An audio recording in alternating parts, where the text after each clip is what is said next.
This dal recipe is awesome. It's flavorful but mildly spiced, it's thick and satisfying, and it's really healthy. It's got protein, tons of fiber, it's totally vegetarian, it's vegan if you want it to be, and it's really easy to make. If you'd like to learn how, then let's get snacking.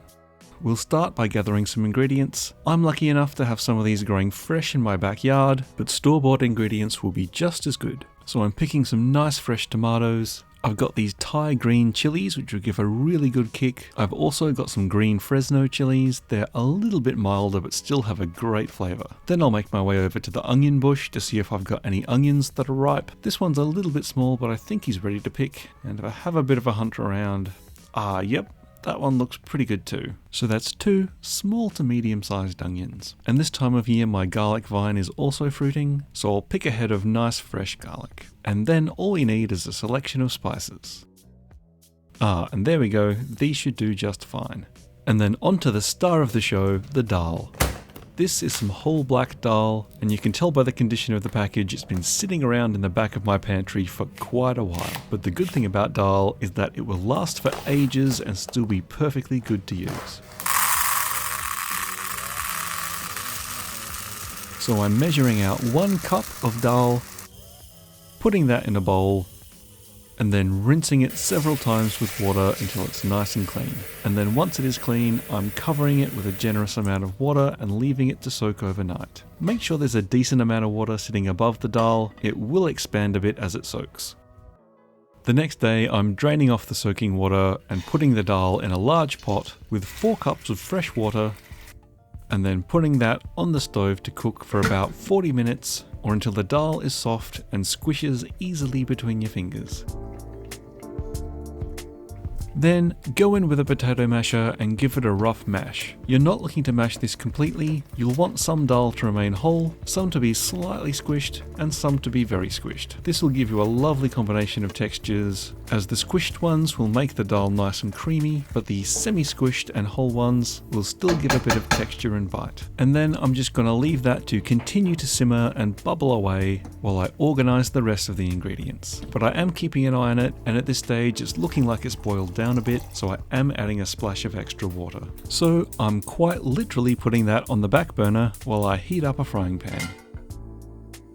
Now, to put together the spice mix, I'm adding 2 teaspoons of coriander and then a teaspoon each of turmeric and cayenne pepper. For a milder version, I'd go with chopping 2 green chilies, but I like it a bit spicy, so I'm going in with 2 Thai green chilies and 2 Fresnos, all chopped up finely so they're ready to go.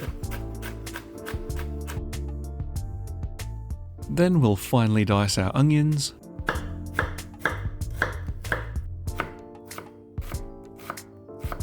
Next, we're preparing some fresh ginger.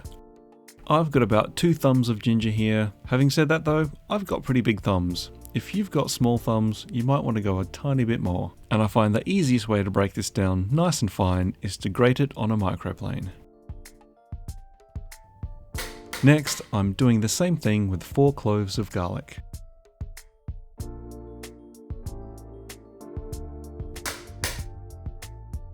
Now I've got these fresh tomatoes from my garden, which are absolutely wonderful, and I'm chopping these into a small dice, but a regular can of crushed tomatoes will do just as well. Now into my hot frying pan, I'm adding 2 or 3 tablespoons of fat. I'm using ghee, but any oil of choice will do just fine, especially if you're trying to keep it vegan. Then to that oil, I'm adding a teaspoon of whole cumin seeds. Once they've started to sputter and crackle and have darkened a little bit, that's a pretty good sign that they've infused a ton of flavor into the oil. So before they get too hot and burn, throw in the onions. And this will bring the temperature of the pan down again while they cook. Once your onions are starting to look nice and golden, in with the chili, garlic, and ginger.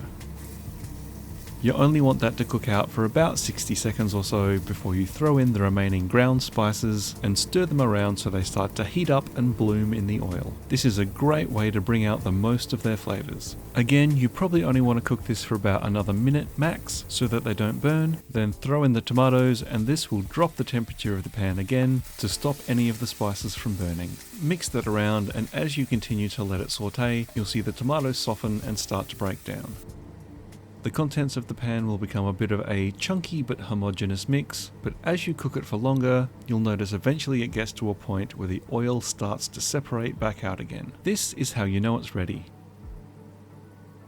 Now we're adding the tomato mix to the dal, giving it a good stir to combine, to let all the flavors mingle and combine. And again, if it's looking like too much water has boiled off and it might be at risk of catching on the bottom, I'm just adding another splash of water here and there and stirring it in. And then I'm cooking that on for another half hour or so, giving it a stir occasionally just to make sure it's not catching on the bottom. And after that's boiled on, you should end up with this beautiful, luscious, thick, creamy dal.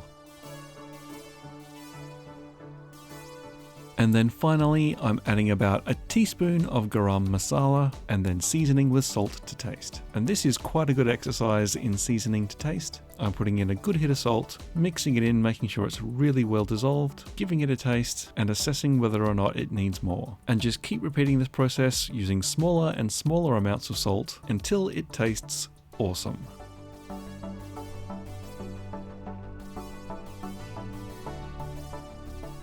Then serve it all up into a big bowl, garnish with a splash of cream or a dob of butter, and garnish with a little coriander. And the end result is beautiful. It's surprisingly tasty and creamy for something so healthy, and because it's so packed with protein and fiber, it's really satisfying, and a good bowl of this will make you feel full for ages.